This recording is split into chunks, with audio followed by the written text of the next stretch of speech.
On the night of August 30th, 1997, a black Mercedes slipped out of the back entrance of the Ritz Hotel in Paris. They thought they'd gone unnoticed. They hadn't.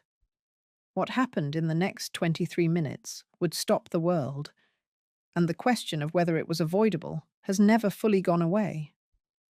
But to understand that night, you first have to understand the life that led to it. The girl who wasn't supposed to exist. Diana Frances Spencer was born on July 1st, 1961, at Park House in Sandringham, Norfolk, a home her family rented on Queen Elizabeth II's own estate. It sounds grand. The surrounding grounds were royal. The address carried weight. But her arrival was wrapped in something closer to disappointment. Her parents, Viscount and Viscountess Althorpe, had been desperately hoping for a son. They already had two daughters, Sarah, born in 1955, and Jane, born in 1957. Then came a boy, John, who died just hours after his birth in 1960. The grief was enormous, the pressure immense. Viscountess Althorpe was even sent to clinics on Harley Street in London to determine why she had failed to produce a healthy male heir. An experience that her son Charles would later describe as humiliating and as one of the root causes of his parents' eventual divorce. When Diana arrived the following year, no name was even chosen for a full week. The family eventually settled on Diana Frances, after her mother and a distant ancestor who had also borne the Spencer name. But the unspoken sting of that welcome would follow her in ways no one could have predicted. Their fourth child, and the longed-for son, finally came in 1964, Diana's brother, Charles Spencer. By then the marriage had sustained too much damage to recover. The Spencers separated in 1967 when Diana was just 6 years old. The divorce was finalized in 1969. Her father won custody of all the children, and Diana and her brother were left at Park House while their older sisters were already away at boarding school. What followed was years of shuttling between parents' homes in the care of a series of nannies, a hollowness at the center of things, and a childhood marked by the particular loneliness of children who feel they were not quite what was hoped for. She later described those years as very unhappy and very unstable, the whole thing.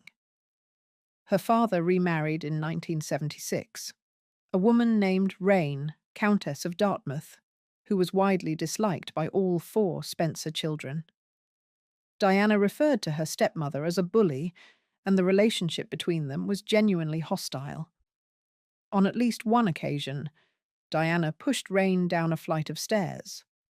The resentment was deep, and it was lasting.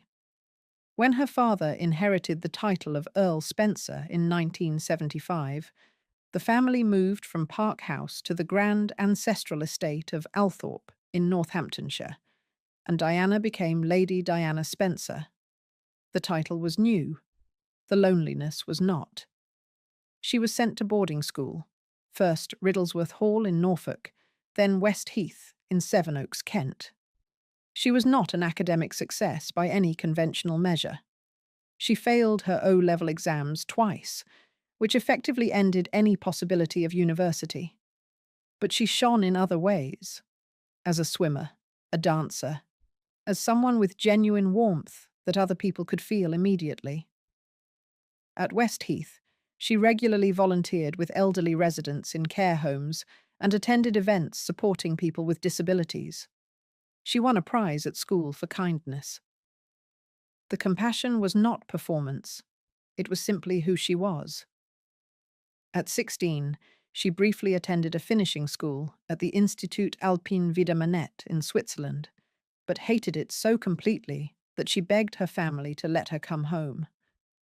By 18, her parents had bought her a small flat in South Kensington, London, which she shared with 3 friends.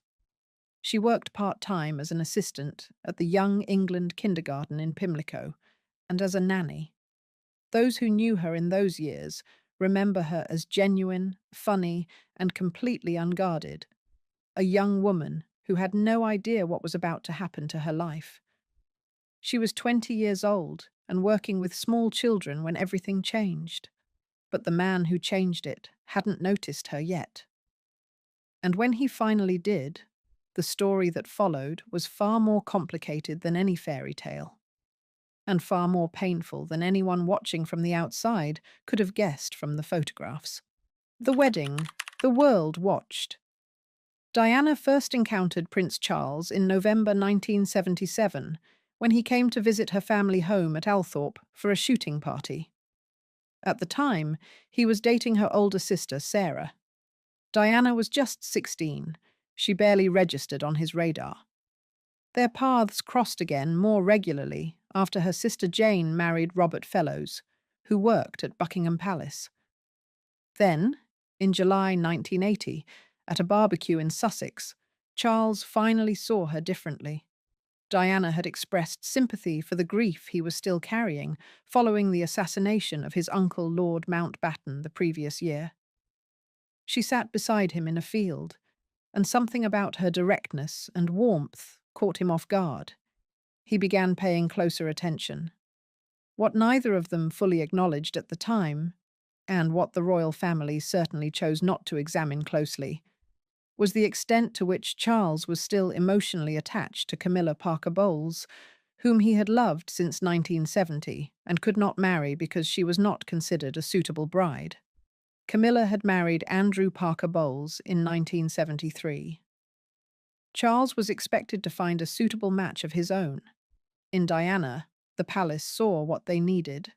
She was young, aristocratic, Protestant, and by all accounts without the kind of complicated romantic history that would cause tabloid difficulties.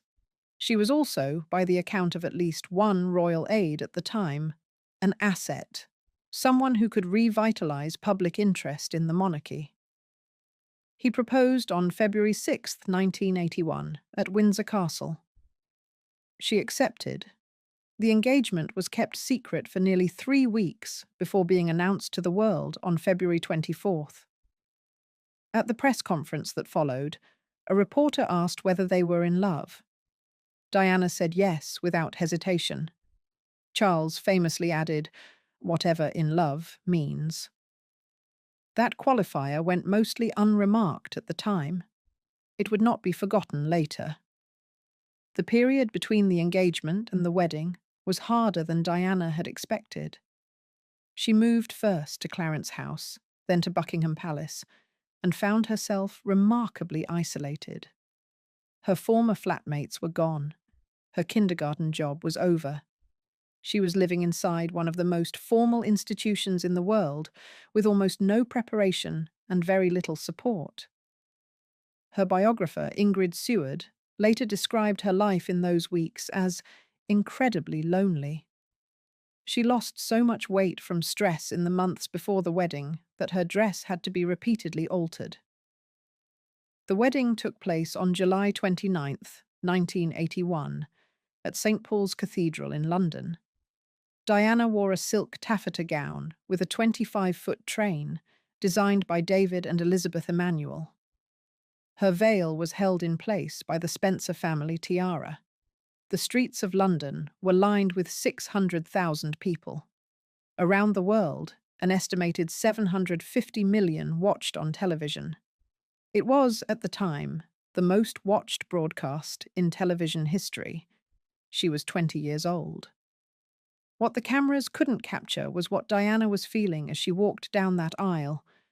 Later, she would reveal that she had been scanning the pews for one person, Camilla Parker Bowles. She found her. Pale grey hat, veiled. The memory, she said, was seared into her mind forever. There was something else she would later reveal that almost no one knew at the time. The night before the wedding, according to accounts that emerged in the years that followed, Charles told Diana he didn't love her, apparently in an attempt to be honest before the ceremony went forward. She went ahead with it anyway. The honeymoon began at Broadlands in Hampshire, then continued aboard the royal yacht HMY Britannia through the Mediterranean to Egypt. By the time they returned, Diana had already begun to unravel quietly inside a life she hadn't fully understood she was entering. She was not prepared. Nobody prepared her. There was no instruction manual for what it meant to go from working in a kindergarten to becoming the most photographed woman in the world overnight. Within months, she was struggling with severe postnatal depression after Prince William's birth in June 1982, something the royal family reportedly treated as a behavioral problem rather than a medical one. The press corps followed her every move, and the growing awareness that her husband's relationship with Camilla Parker Bowles had not ended on their wedding day was settling into her understanding like a stone into cold water. Prince Harry was born in September 1984. Publicly, the family looked complete. Behind closed doors, the marriage was already coming apart at the seams, and the full story of exactly how was about to become very, very public, starting with a discovery that Diana made and a confrontation that nobody in her circle saw coming. 3. In a marriage. By 1986, Charles and Diana were living largely separate lives under the same roof. Their public appearances, once filled with the electricity of a world watching, had become stiff and managed. Queen Elizabeth II was reportedly so alarmed by the visible distance between them that she instructed the couple to appear together in public more often, simply to quiet the growing speculation. Behind closed doors, Charles had resumed his relationship with Camilla Parker Bowles. They had first met in 1970, and Charles had reportedly considered proposing, but she was not deemed a suitable match for the heir to the throne at the time. She married Andrew Parker Bowles in 1973. Charles married Diana in 1981. But the connection between Charles and Camilla had never truly ended, and by the fall of 1986, according to biographers, they had rekindled the affair in full. Diana knew. She had known for some time. The discovery of a bracelet Charles had purchased for Camilla before the wedding had confirmed what she'd sensed. She described the feeling as a slow freezing over, the realization that she was the official face of a marriage that was already, in the most important ways, over. In the summer of 1986, Diana began her own affair with James Hewitt, a captain in the Life Guards Cavalry Regiment who had been giving her riding lessons. The relationship lasted until 1991. She would later acknowledge it openly, describing herself as deeply in love with him at the time, and equally devastated when, in 1994, a book written with his cooperation and based on his account of their relationship was published, which she called a profound betrayal. By 1989, Diana had reached a point she could no longer contain. She attended the 40th birthday party of Camilla's sister, Annabel, at a house near Richmond, knowing full well that both Charles and Camilla would be there. Nobody expected her to show up. She went anyway. She found Charles and Camilla together in a side room, excused the men who were with them, and confronted Camilla directly. She told her she knew exactly what was happening, that she wasn't blind and wasn't stupid. Camilla, according to Diana's own accounts, responded by asking why Diana was so worried, since she had everything she could want. Diana's reply was simple. She had nothing. She had nothing at all. She walked out of that room feeling, she said, like something enormous had shifted, like she had finally said what needed to be said.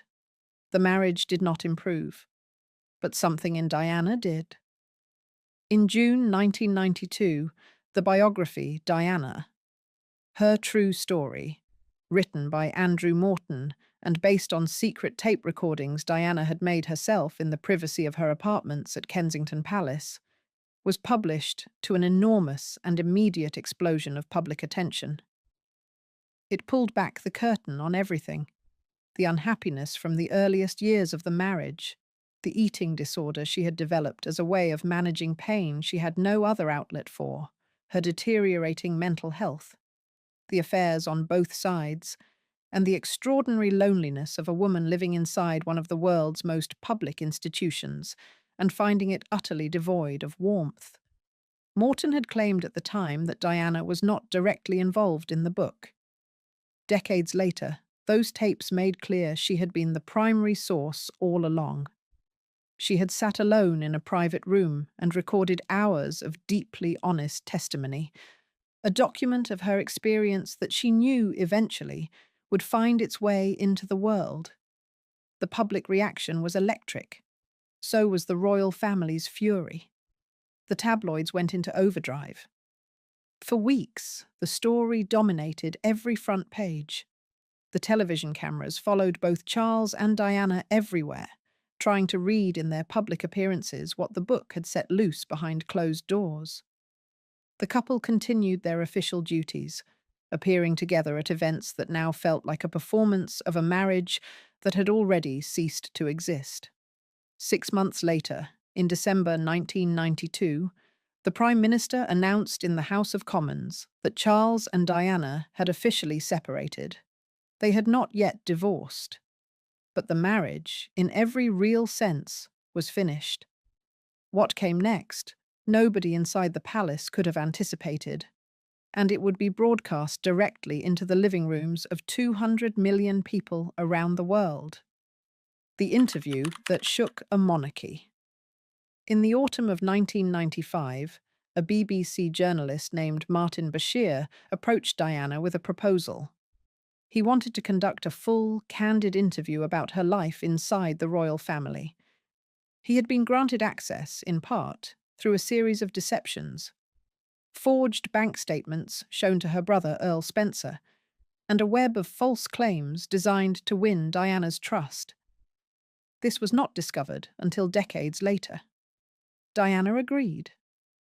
The interview was filmed secretly in her sitting room at Kensington Palace on November 5, 1995, with recording equipment smuggled in under the pretense of installing a new hi-fi system.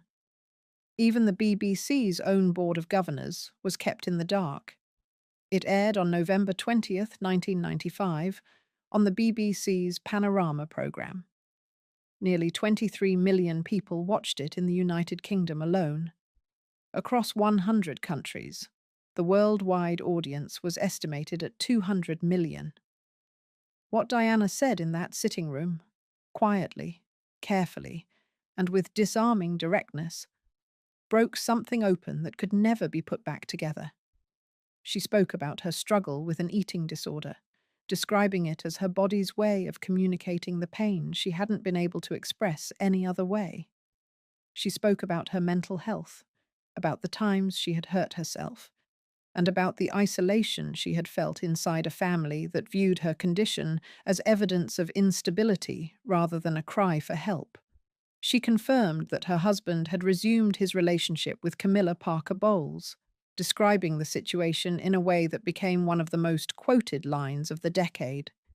The image of 3 people occupying a marriage that was only meant for 2.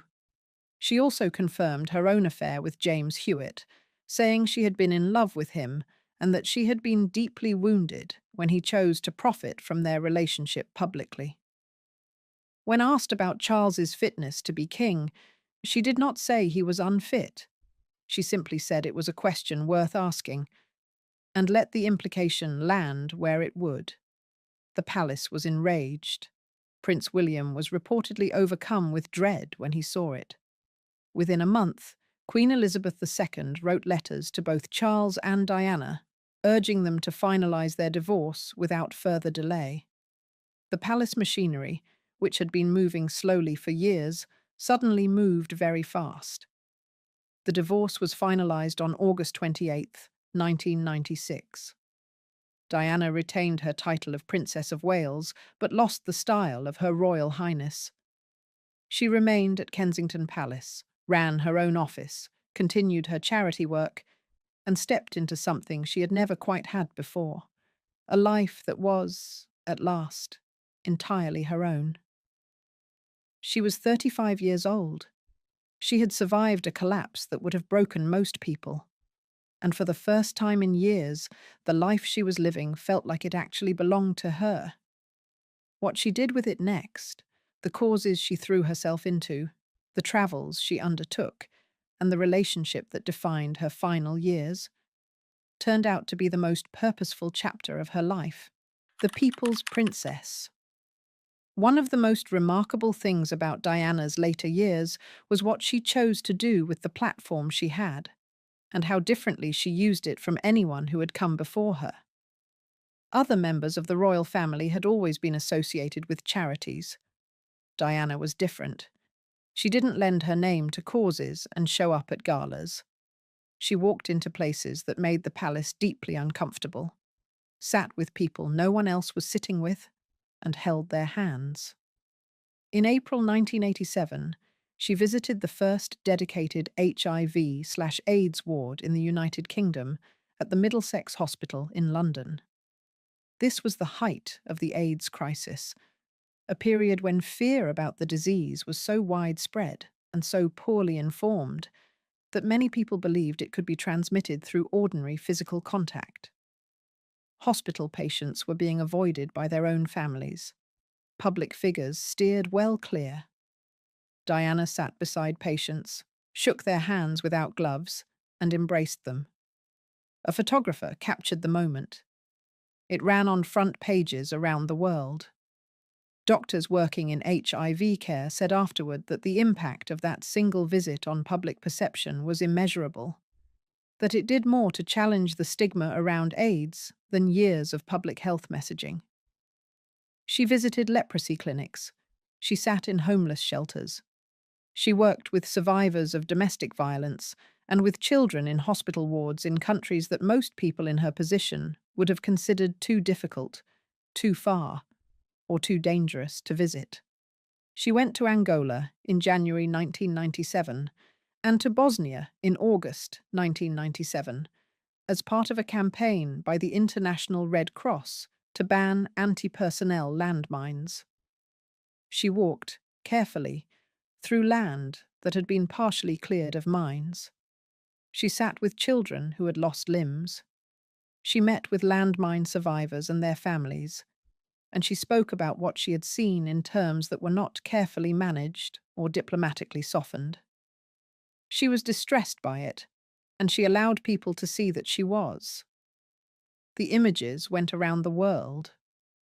The campaign to ban landmines was one of the most successful international disarmament efforts of the 20th century. The Ottawa Treaty, which committed 122 nations to banning anti-personnel landmines, was signed in December 1997, 4 months after Diana's death. Her advocacy is widely credited as a significant force in building the public and political will to make it happen. Meanwhile, her private life was continuing to find its footing after the divorce. From 1995 to 1997, she had a serious relationship with Hasnat Khan, a British-Pakistani heart surgeon. Those who knew Diana well consistently describe Khan as the person she loved most deeply in her adult life. He was private, serious, uninterested in celebrity, and completely unglamorous in exactly the ways that seemed to be what she needed. He later confirmed they had discussed marriage. But the gap between her world and any version of a normal life was simply too wide. He could not live inside the eye of the storm that followed her everywhere. In June 1997, the relationship ended.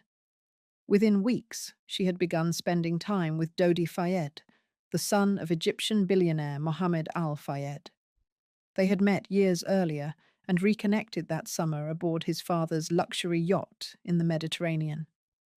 Dodi was charming and generous and entirely comfortable with the attention that surrounded Diana, something very few people in her life had ever been. By August, the two were traveling together openly, and the paparazzi were pursuing them with an intensity that had reached a new and dangerous pitch. It was that intensity, that relentless, commercially driven hunger for a photograph, that followed them from the Mediterranean to Paris in the final days of August 1997. And it was that hunger, combined with a series of decisions made in the early hours of August 31st, that became the context for everything that came next. What happened inside that tunnel lasted less than 2 minutes. The aftermath lasted a lifetime. The last night in Paris.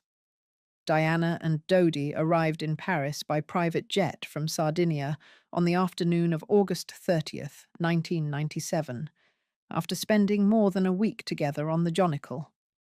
They were driven at high speed from the airport.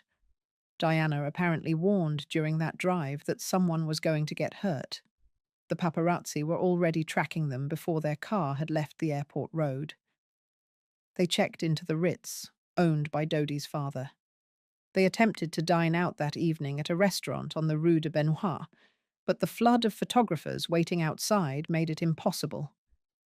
They retreated back to the hotel and dined privately in the Imperial Suite. Earlier that day, Dodi had visited a jeweler and purchased a ring, a diamond and sapphire piece from the Ripossi collection. What his intentions were remains a matter of dispute. His father, Mohammed Al-Fayed, would later claim the couple were engaged and the ring was a formal proposal token. Others close to Diana denied any such engagement was planned. Forensic analysis conducted as part of later investigations found no evidence Diana was pregnant, as some conspiracy theories suggested. Just after midnight on August 31st, the couple prepared to leave the hotel for Dodi's apartment on the Rue Arsène Houssaye, near the Arc de Triomphe. Knowing the paparazzi were massed outside the main entrance, they arranged a decoy. One car left from the front of the hotel to draw the photographers away, while Diana and Dodi slipped out through a rear exit. It didn't work. At 12:20 in the morning, Diana, Dodi, and bodyguard Trevor Rees-Jones climbed into a black Mercedes-Benz, driven by Henri Paul, the Ritz's deputy head of security. Paul had been called back to the hotel that evening after going off duty and spending part of the night elsewhere in Paris. Security camera footage showed him walking steadily in the lobby, chatting with staff. But forensic tests conducted after the crash would find his blood alcohol level at more than 3 times the French legal limit, combined with traces of antidepressants and a tranquilizing medication. Neither Diana nor Dodi were wearing seatbelts. Rees-Jones, in the front passenger seat, was. The Mercedes pulled away from the Ritz into the Paris night, immediately followed by photographers on motorcycles and in cars. Paul drove fast, down the Rue de Rivoli, across the Place de la Concorde, along the River Road. One witness later described the car as moving so quickly through the approach to the Alma Tunnel that it appeared to be almost airborne. At 12:23 in the morning, the car entered the Pont de l'Alma Tunnel. It was moving at an estimated speed of between 65 and 100 miles per hour. Inside the tunnel, Henri Paul lost control of the vehicle. The Mercedes sideswiped a white Fiat Uno that was traveling in the right lane, was destabilized, and struck the 13th concrete support pillar of the tunnel head-on. Henri Paul and Dodi Fayed were killed instantly. Trevor Rees-Jones, the only passenger wearing a seatbelt, survived, though with catastrophic injuries. He retained no memory of the crash itself. Diana was alive. She was conscious, at least briefly. A French doctor named Frédéric Maillier, who happened to be driving through the tunnel and stopped when he saw the wreckage, was one of the first to reach her.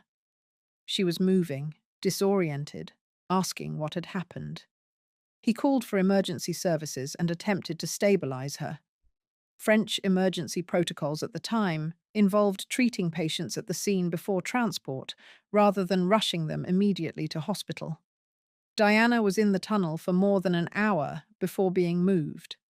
She was taken to the Pitié-Salpêtrière hospital, where surgeons operated for hours to address the catastrophic internal bleeding caused by a rupture to the pulmonary vein near her heart. At 4 o'clock in the morning on August 31st, 1997, Diana, Princess of Wales, was pronounced dead. She was 36 years old. The paparazzi who had been in pursuit of the car did not call for help when they arrived at the scene. Instead, some of them photographed Diana through the broken windows of the car while she was still alive. Those photographs were confiscated by French authorities and never published. 3 photographers were later convicted of invasion of privacy and ordered to pay a symbolic fine of €1 each.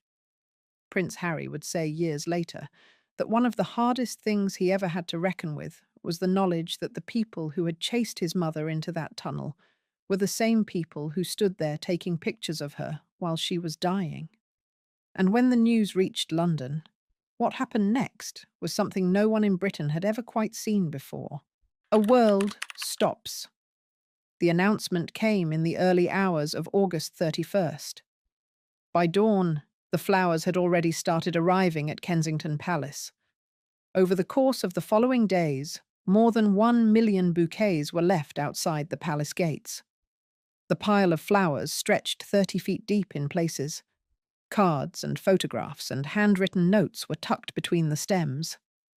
People stood in silence for hours, or wept openly in the street, or simply sat down on the pavement, unable to explain what they were feeling or why it felt so personal. Grief counsellors were deployed to public gathering spaces.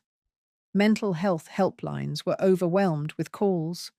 It was, by every measure, a collective emotional response that Britain had never seen before and has not seen since.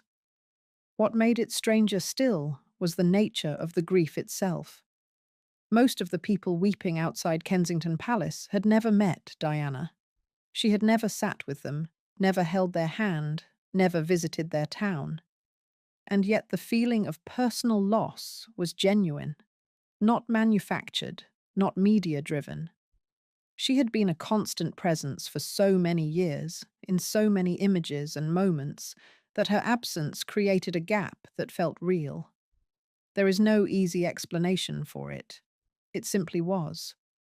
The royal family's response, however, was not what the public expected or needed. Queen Elizabeth II remained at Balmoral Castle in Scotland with Charles and the boys, following the traditional royal practice of grieving privately and away from public view. No substantial public statement came immediately. The flag over Buckingham Palace flew at full mast, standard protocol, since it only flew at half-mast for a reigning monarch's death. To a public already raw and furious with grief, the silence and the unchanged flag felt like indifference, like proof of everything Diana had said in the Panorama interview about a family that couldn't understand the importance of human feeling. The British press turned on the palace with a ferocity that had rarely been directed at the monarchy in the modern era.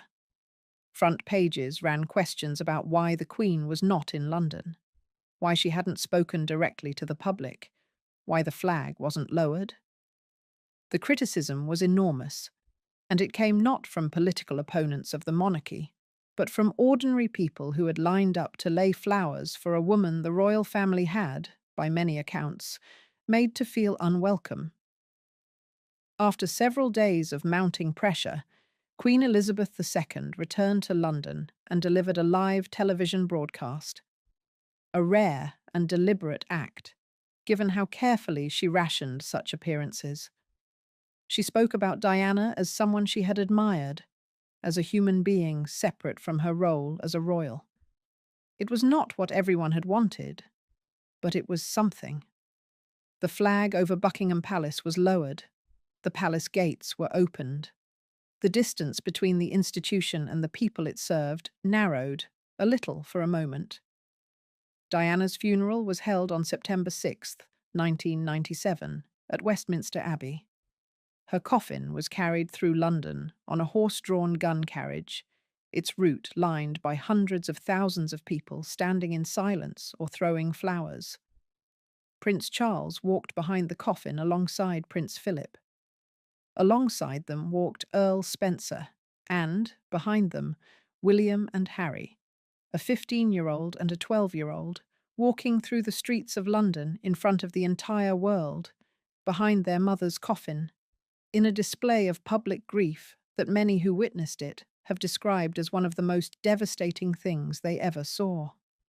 Inside the Abbey, Earl Spencer delivered a eulogy that addressed, directly and without softening, the tension between the institution Diana had married into and the person she had actually been.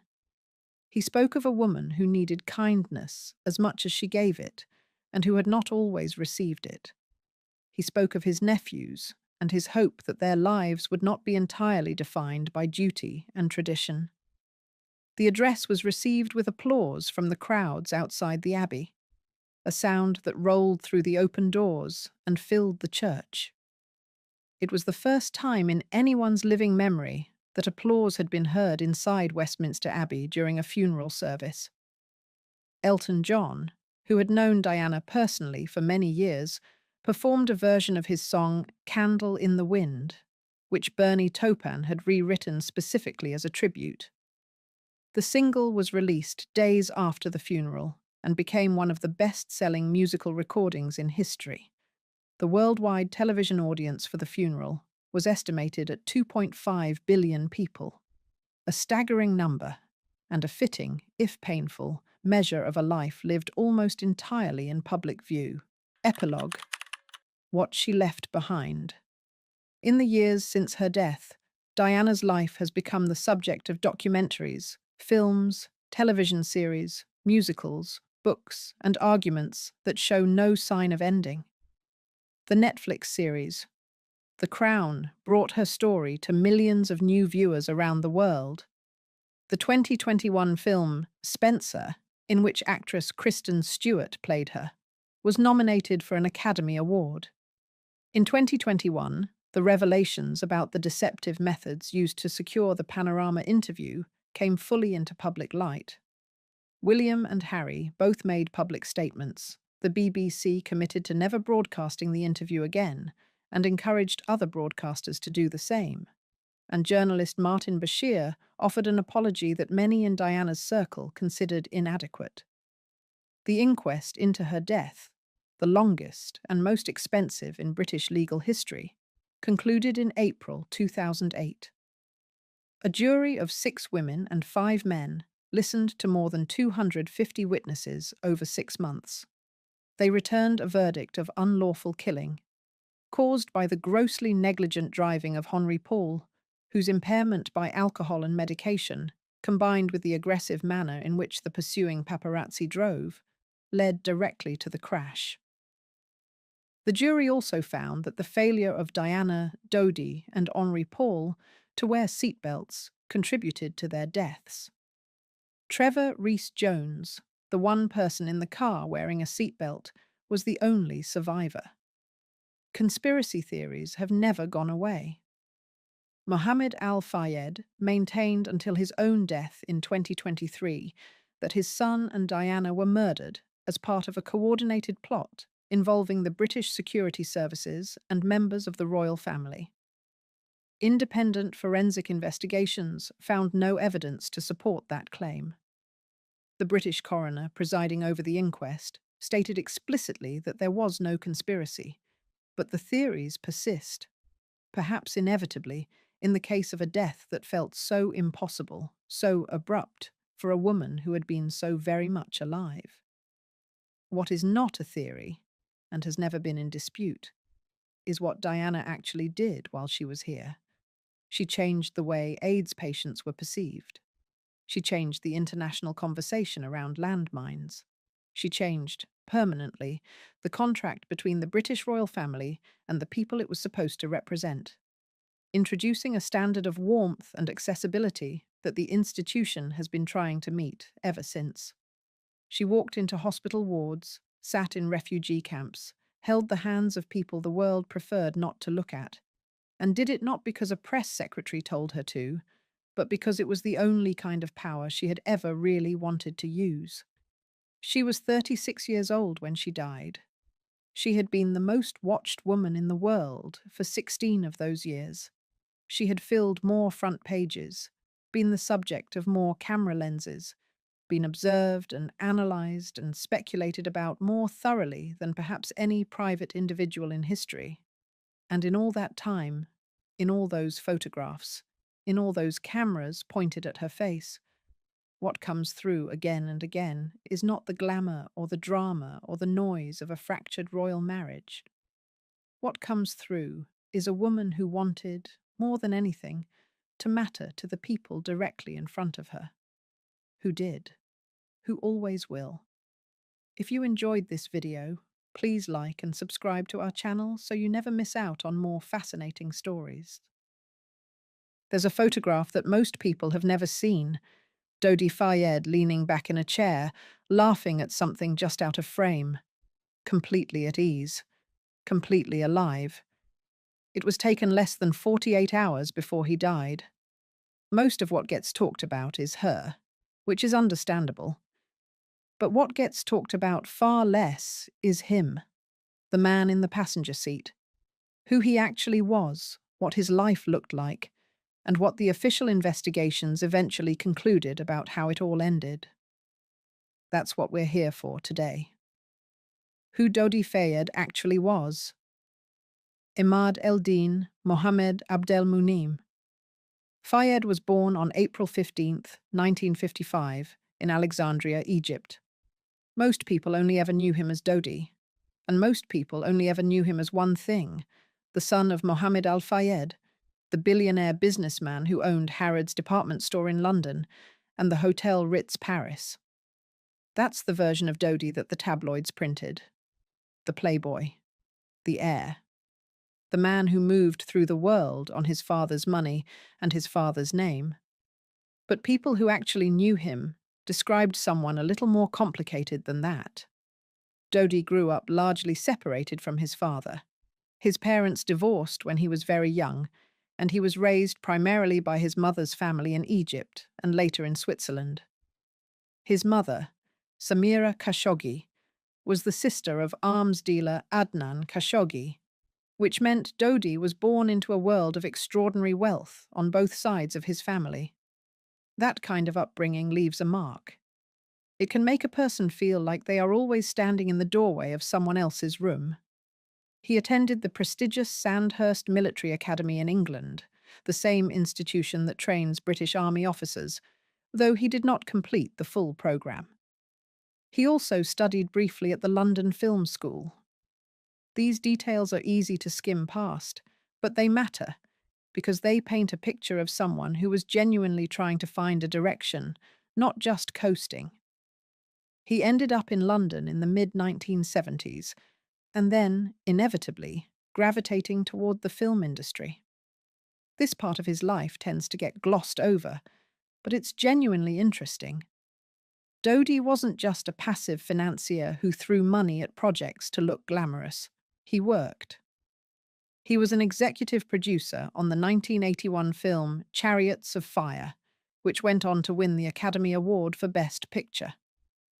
He was involved in other productions through the 1980s and 1990s, including F/X in 1986 and Hook in 1991. The Spielberg production, starring Robin Williams. People who worked with him on those productions remembered him as enthusiastic, sometimes scattered, but genuinely passionate about storytelling. There was a warmth to him, by these accounts, that didn't entirely match the tabloid character. He was someone who remembered birthdays, who called people back, who got excited about ideas in a way that felt real rather than performed. He also had a well-documented romantic life. He dated several high-profile women over the years, including actresses and models whose names filled gossip columns throughout the 1980s. In 1986, he married a model named Suzanne Gregard. That marriage lasted only 8 months. After the divorce, he remained unmarried for the rest of his life, though the tabloids spent years suggesting he was always on the verge of proposing to someone. By the summer of 1997, Dodi Fayed was 42 years old. He was living between London and Los Angeles, working on film projects, and had recently become close to someone whose presence would put both of them under an intensity of public scrutiny that almost defies description. Her name, of course, was Diana. The summer of 1997. The relationship between Dodi Fayed and Diana, Princess of Wales, began in the summer of 1997, though they had met years earlier at a polo match. Mohammed Al Fayed, Dodi's father, had been a long-time friend of Diana's family. When he invited Diana and her sons, William and Harry, to join the Al Fayed family on a holiday in the south of France in early July 1997, it was framed as a casual, friendly trip. A chance for the boys to have a summer vacation away from the relentless press attention that followed Diana everywhere. What happened over those weeks is something that became one of the most photographed and speculated about relationships of the entire decade. Diana and Dodi were photographed together constantly, on yachts, on the beach, in ports along the Mediterranean. The photographs sold for extraordinary amounts of money. Every major tabloid in Britain, France, and beyond was tracking their movements. Editors were willing to pay figures that, even by the standards of 1990s celebrity journalism, were considered remarkable. The British tabloid press had been following Diana since she first appeared on the public stage in the early 1980s. For 16 years, they had tracked her marriage, her struggles, her charities, her friendships, and her relationships. By the summer of 1997, the appetite for photographs of her had not diminished. If anything, it had grown. She was newly divorced. She was reinventing herself publicly. She was, in the eyes of the press and a large portion of the public, the most compelling figure in the world. And now she was, apparently, falling for someone. The question of how serious the relationship actually was, whether it was a casual summer romance or something deeper, became a matter of intense public debate. Friends of Diana gave varying accounts. People close to Dodi said different things to different journalists. One person close to Diana described her as genuinely happy in a way they hadn't seen in years. Others were more cautious, suggesting it was too early to say what it meant. What is documented is this. By August 1997, Diana and Dodi had spent considerable time together across multiple trips. They had been photographed in ways that left little ambiguity about the fact that this was more than a friendship. And they were, by the last week of August, in Paris together. There were reports, unverified and still disputed, that Dodi had purchased a ring from a jeweler in Paris called Repossi, located near the Place Vendôme. The ring was referred to in the press as an engagement ring, though what it actually represented, and whether any formal plans had been discussed, was never conclusively established. The British inquest heard testimony from the jeweller's family and from Ritz staff, and the picture that emerged was genuinely ambiguous, consistent with someone who was serious about the relationship, but not proof of a proposal. What is not disputed is that on the evening of August 30th, 1997, Dodi and Diana had dinner together at the Ritz Paris, a hotel owned by his father, and then made a decision about how to spend the rest of that night. That decision is where everything changes: the Ritz, the paparazzi, and the plan. The Ritz Paris in August 1997 was, by any measure, not a place you could move through quietly if you were Diana, Princess of Wales. She was, at that point, arguably the most photographed woman on the planet. Her divorce from Prince Charles had been finalized the previous year. She had stepped back from many of her official royal duties. She had given the interview that shook the entire British establishment, and she was spending the summer in the company of a man the press was already calling her boyfriend. Dodi and Diana had arrived in Paris on August 30th after a trip to Sardinia. They were staying at the Ritz in the Imperial Suite. Earlier that afternoon, they had visited the Villa Windsor, the historic home where the Duke and Duchess of Windsor had lived after the abdication, which Mohammed Al-Fayed owned and had renovated.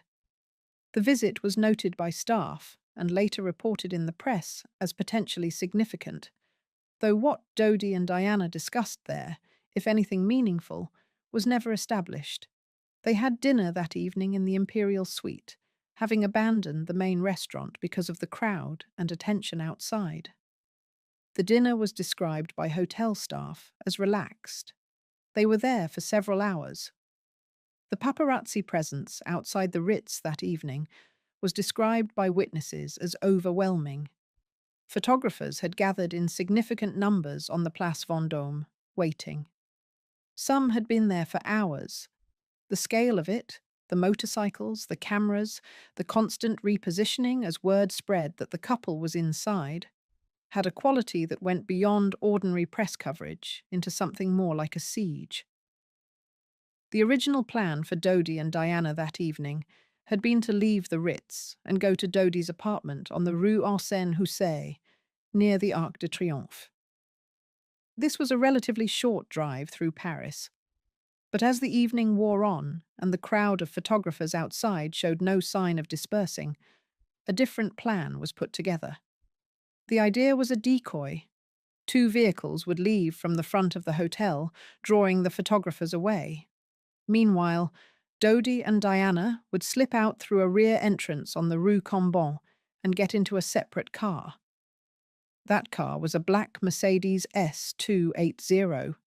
The man behind the wheel was Henry Paul. Henry Paul. This is where the story becomes something that investigators, journalists, and legal teams spent years trying to fully understand. Henri Paul was 40 years old. He was the deputy head of security at the Ritz Paris, though he had been serving as acting head since June 1997. He was described by colleagues as competent, professional, and well-liked. He had worked at the Ritz for years and was considered someone who knew the hotel, its guests, and its rhythms intimately. He was not, by any standard definition, a chauffeur. His job was security management, not driving guests. He was also, by all available accounts, someone who took pride in his work. Colleagues described him as meticulous and discreet, the kind of person who understood that working in an environment like the Ritz required a particular kind of professionalism. He had a private pilot's license. He spoke multiple languages. He was, by the evidence, someone who had built a careful career. On the night of August 30th, Henri Paul had not originally been scheduled to work. He had been off duty and had left the hotel earlier in the evening. He was called back when the plan to use a decoy vehicle and a rear exit was being organized. He returned to the Ritz and agreed to drive.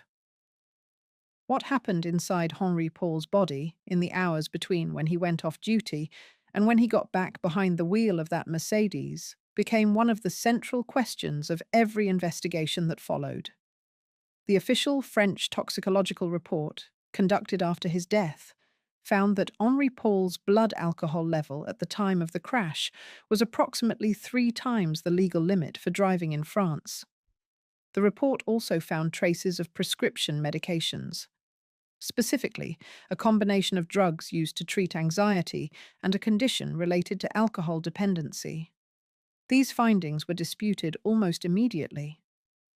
Henri Paul's family and some independent experts raised questions about the procedures used in collecting and testing the samples. There were concerns raised about whether samples had been correctly identified and whether contamination was possible. The debate over the toxicology results became, for a period, one of the more technically complex arguments within the broader investigation, involving pathologists, blood specialists, and forensic scientists who did not always agree. A second examination was ordered. The results were consistent with the first.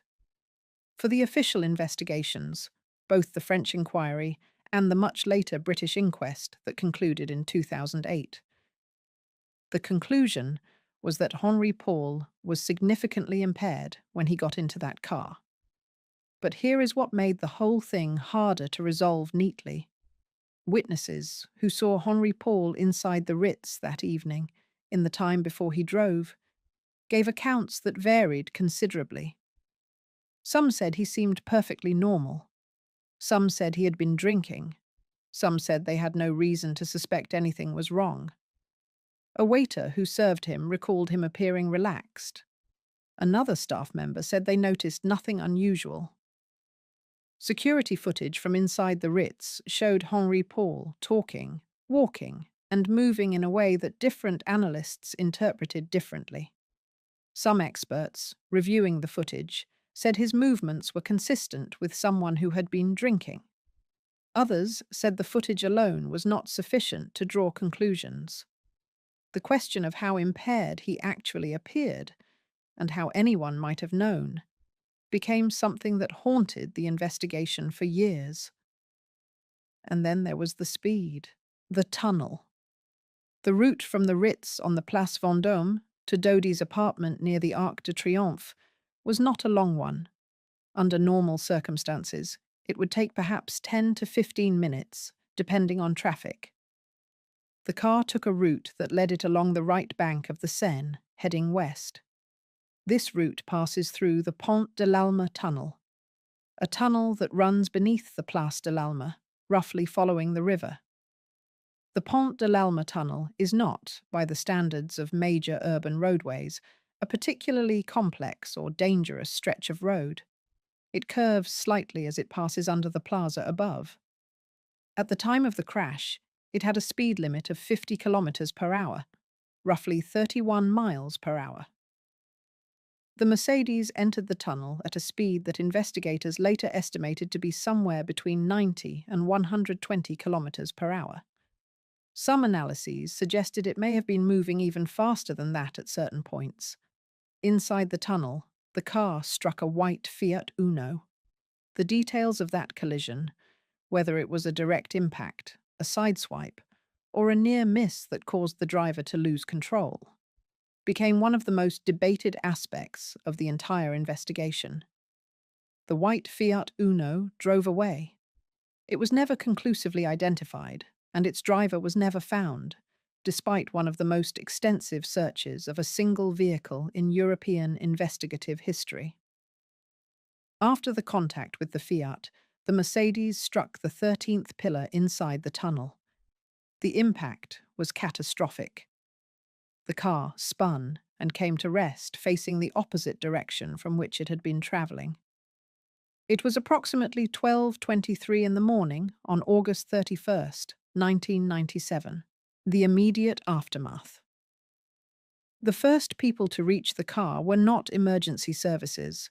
They were photographers. Several paparazzi who had been following the Mercedes on motorcycles arrived at the scene within seconds of the crash. This fact became one of the most controversial elements of everything that followed. Photographs were taken inside the tunnel in the immediate aftermath. Some of those photographs were published. Some were suppressed by court order. The question of whether the photographers interfered with the ability of the first medical responders to reach the victims was raised in court and was never definitively resolved. A witness who was driving through the tunnel at the time of the crash later gave testimony about what they saw in the seconds after the impact. Their account described the car positioned across the road, steam or smoke rising, and people, some with cameras, converging on the wreckage almost immediately. The witness described trying to help and finding it difficult to reach the car because of the people already gathering around it. French emergency services arrived at the scene and found 4 people in the vehicle. Trevor Rees-Jones, a bodyguard employed by the Fayed family, was in the front passenger seat. He was seriously injured, but alive. He was wearing a seatbelt. Henri Paul, the driver, was dead at the scene. In the back seat, Dodi Fayed and Diana were both found to be in critical condition. Dodi was pronounced dead at the scene. The injuries he sustained in the impact were not survivable. Diana was still alive. What followed, over the next several hours? The decisions made by French medical personnel about how to treat her, the route taken to the hospital, the time elapsed before she arrived at a surgical theatre, became another layer of scrutiny that was examined in detail during the British inquest more than a decade later. The French medical system's approach to emergency trauma at the time differed significantly from the British approach. In France, the standard protocol prioritized stabilizing a patient at the scene before transport. In Britain, the emphasis was on getting the patient to hospital as quickly as possible, a philosophy sometimes called scoop and run. Diana was kept at the scene and treated for an extended period before being transported to the Pitié-Salpêtrière hospital, which was approximately 6 kilometers from the tunnel. The journey itself, at low speed to avoid further injury, took additional time. She arrived at the hospital and was taken immediately into surgery. The injury she had sustained was to the pulmonary vein, the vessel that carries oxygenated blood from the lungs to the heart. It is an injury that is extremely difficult to survive under any circumstances. The surgical team worked for hours. At 4 o'clock in the morning on August 31st, 1997, Diana, Princess of Wales, was pronounced dead. Dodi Fayed was 42 years old when he died. Diana was 36. The investigation. What France concluded. The French investigation into the crash lasted approximately 3 years. Judge Hervé Stéphan led the inquiry, which was formally classified as an investigation into involuntary manslaughter. The primary focus was on whether Henri Paul's condition at the time of driving constituted criminal negligence, and on the behavior of the photographers who had been following the vehicle. The investigation collected testimony from hundreds of witnesses. It analyzed the physical evidence from the crash site, the vehicle, the tunnel, and the surrounding streets. It pursued the question of the white Fiat Uno with considerable resources. In September 1999, Judge Stéphan concluded the investigation and dismissed all charges against the photographers who had been following the car. The judge determined that, while the photographers had been in pursuit of the vehicle, there was insufficient evidence to establish that their presence had directly caused Henri Paul to drive as he did, or that they had obstructed emergency response in a way that could be criminally established. The conclusion of the French investigation was that the crash was caused by Henri Paul's impaired driving and excessive speed. The white Fiat Uno was identified as a likely significant factor in the sequence of events, the car that Henri Paul reacted to inside the tunnel. But its driver was never found. The Fiat itself was believed to have belonged to a French photographer named James Anderson, who was present in Paris that evening. Anderson died in May 2000 in circumstances that were ruled a suicide by French authorities, though this too became a point of contention for those who believed something more deliberate had taken place. The physical evidence from Anderson's vehicle showed traces consistent with having been involved in some kind of collision, though French investigators determined this was not conclusive proof that it was the car in the tunnel. Mohamed Al-Fayed, Dodi's father, rejected the conclusions of the French investigation entirely. He had, from very early on, maintained that his son and Diana had been killed deliberately, that it was not an accident at all. What Mohamed Al-Fayed believed. Mohamed Al-Fayed's grief over the death of his son was, by every account, devastating and total. He had lost a child. Whatever the complicated dynamics of their relationship over the years, and they were complicated, with Dodi spending much of his life navigating the enormous shadow cast by his father's wealth and reputation. Dodi was his son. In the months and years after the crash, Mohamed Al-Fayed became the most prominent and persistent voice, arguing that what happened in the Pont de l'Alma tunnel was not an accident. His central claim was that Diana and Dodi had been killed because they were planning to marry, and because Diana was carrying Dodi's child. He believed that the British establishment, specifically elements connected to the royal family, had arranged for them to be killed in order to prevent this marriage and the birth of a child whose father was Muslim and Egyptian. Mohammed al-Fayed made these claims publicly, repeatedly, and with considerable force. He named individuals. He pointed to specific pieces of evidence that he believed supported his version of events. He hired investigators. He met with members of parliament. He campaigned for years for a full British public inquiry. He eventually got one.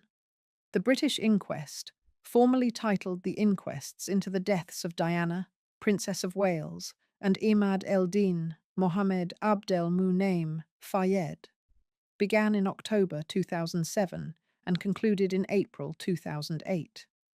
It was presided over by Lord Justice Scott Baker and heard testimony from over 250 witnesses over more than 6 months. It was one of the longest and most expensive inquests in British legal history. The jury's verdict, returned on April 7, 2008, was unlawful killing. But not the kind Mohammed al-Fayed was arguing for. What the British inquest found. The jury at the British inquest concluded that Diana and Dodi were unlawfully killed as a result of grossly negligent driving by Henry Paul, and by the grossly negligent driving of the pursuing vehicles, the vehicles belonging to the photographers following them through Paris that night. The verdict rejected Mohammed al-Fayed's conspiracy theory. The jury did not find evidence of a plot. They did not find evidence of a staged crash or deliberate intervention. What they found was something that, in its way, was almost more difficult to absorb: that 2 people died because of a driver who should not have been driving, moving at a speed that was reckless, through a tunnel in the middle of the night, with a convoy of photographers behind them who were themselves driving dangerously in pursuit of a photograph. The inquest examined, in extraordinary detail, every element of the conspiracy claims Mohammed al-Fayed had put forward: the pregnancy claim, the engagement ring, the alleged involvement of British intelligence services, the movements of Henri Paul and who he may have been in contact with, the behaviour of the photographers, the medical treatment Diana received. On the pregnancy question, pathological examination found no evidence that Diana was pregnant at the time of her death. On the engagement ring, the inquest heard testimony about the ring from Repossi, and the picture that emerged was ambiguous. There was evidence that Dodi had shown interest in the ring and that it had been delivered to the Ritz. There was no conclusive evidence of a formal proposal having taken place. On the question of British intelligence involvement, witnesses from the intelligence services gave testimony. The jury was presented with extensive material. The verdict did not support the claim that any agency had arranged or participated in causing the crash. And yet, and this is worth sitting with, the inquest also heard testimony that established a level of chaos, miscommunication, and dysfunction surrounding the events of that night that was genuinely difficult to reconcile with anyone's idea of a normal evening. The decision to use a decoy, the last-minute change of driver, the route taken, the speed, the tunnel, the photographers. Everything that happened was, in one sense, a chain of smaller decisions, each of which seemed reasonable at the time, or at least explainable, and which together produced a catastrophic outcome. Trevor Rees-Jones and the seat belt question. There is one detail from that night that never quite leaves you once you know it. Of the 4 people in the Mercedes S280 on the night of August 30th, 1997, only one was wearing a seatbelt. Trevor Rees-Jones, the bodyguard in the front passenger seat, survived. Henry Paul, Dodi Fayed, and Diana, Princess of Wales, were not wearing seatbelts. None of them survived. Trevor Rees-Jones sustained injuries that were severe enough to require extensive reconstructive surgery on his face. His jaw, cheekbones, and other facial structures were damaged to a degree that required multiple operations over a considerable period of time. He has spoken publicly about his experience only rarely and with considerable difficulty. He has said that he has no memory of the events inside the tunnel. His recollection ends sometime before the crash and does not resume until he was already in hospital. His book, published in 2000, was met with a mixture of sympathy and scrutiny. Some felt he was holding back. Others felt he genuinely had nothing more to give, that the trauma and the physical damage had taken from him the very memories that the world most wanted. Neurological memory loss following severe trauma is well documented and can be total. The brain, under certain kinds of impact, simply does not record. What Rees-Jones described was consistent with that. But for people desperate to understand what happened in those final seconds inside the tunnel, his silence on the matter was genuinely painful. The seatbelt question was examined during the French investigation and again during the British inquest. The inquest heard evidence about the culture around seatbelt use in the vehicles employed by the Fayed security operation. It was established that seatbelt use was not consistently enforced or encouraged. This detail, this one, almost unbearably simple detail, is one that investigators, journalists, and ordinary people have returned to again and again over the years, not because it explains anything about the larger questions, but because it is a reminder of how physical and how fragile the whole thing was. It was not just history. It was a car, a tunnel, and 4 human beings, Dodi's father and the years after. Mohammed Al-Fayed never accepted the conclusions of either the French investigation or the British inquest. He continued to speak publicly about his belief that his son was murdered. He continued to fund research into the crash.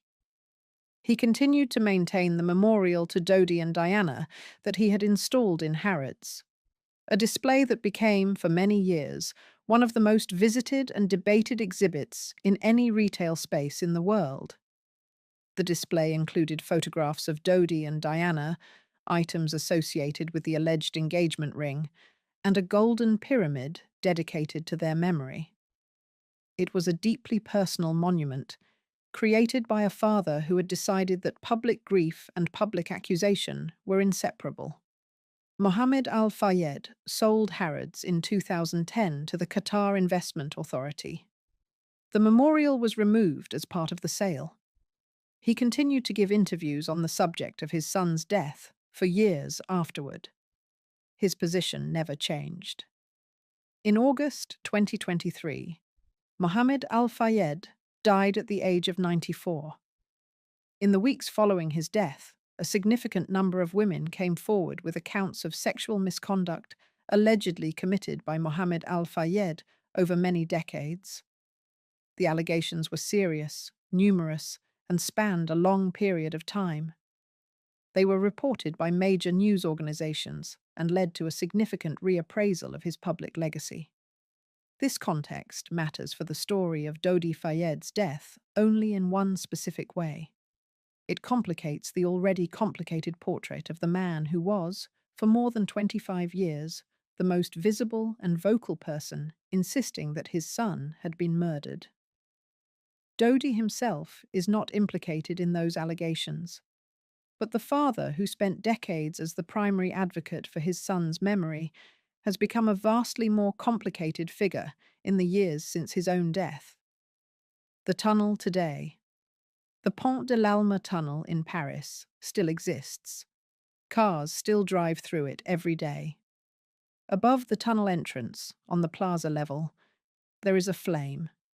It is a replica of the flame from the Statue of Liberty, given to France by the United States as a symbol of friendship.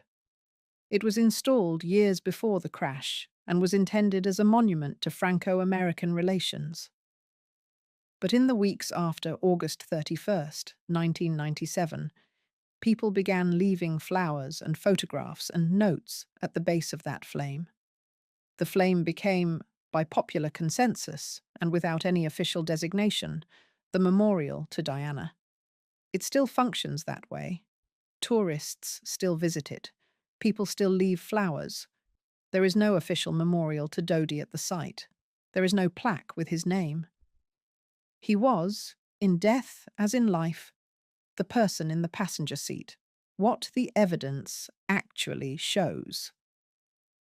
Across 3 decades, multiple investigations, hundreds of witnesses, thousands of pages of documentation, and one of the longest inquests in British legal history, the picture that emerges is this. On the night of August 30th, 1997, a man who should not have been driving got behind the wheel of a car in Paris. He drove at a speed that was wildly inappropriate for the road. Something happened in a tunnel. A contact with another vehicle, or a near miss, or some combination of both, that caused him to lose control. The car struck a pillar. 3 people died. The photographers who had been chasing the car contributed to the conditions that led to that sequence of events. The people inside the car were not wearing seatbelts. The route had been chosen in a hurry, under pressure, to avoid the very photographers who ended up following them anyway. There was no plot, no secret order, no deliberate interference. There was a man who was impaired, a car moving too fast, and a tunnel. And in the passenger seat, there was Dodi Fayed, a man who had spent most of his life in his father's shadow, who had found something that seemed to be making him genuinely happy in the last weeks of his life, and who was 42 years old and had no reason to expect that the night of August 30th would be any different from the nights before it. The investigations concluded what they concluded. The jury returned the verdict it returned. The questions that remain are not, for the most part, questions about what happened. They are questions about how it happened, about the decisions that were made, the conditions that were allowed to exist, and the pressures that put those 4 people in that car on that night. It is worth sitting with that for a moment, because the most difficult thing about how this story ends is not the mystery of it. The most difficult thing is the absence of mystery. It was, in the end, a sequence of ordinary failures. A driver who should not have driven, a route chosen in haste, a tunnel with a speed limit that no one followed, that produced something the world is still, nearly 3 decades later, struggling to accept as real. The legacy of Dodi Fayed. Dodi Fayed is remembered, to the extent that he is remembered at all, primarily in relation to Diana. His name appears in the same sentence as hers. His death is described as happening alongside hers. This is not surprising, and it is not entirely unfair. The relationship between them was real, and it ended the same way, and it ended at the same moment.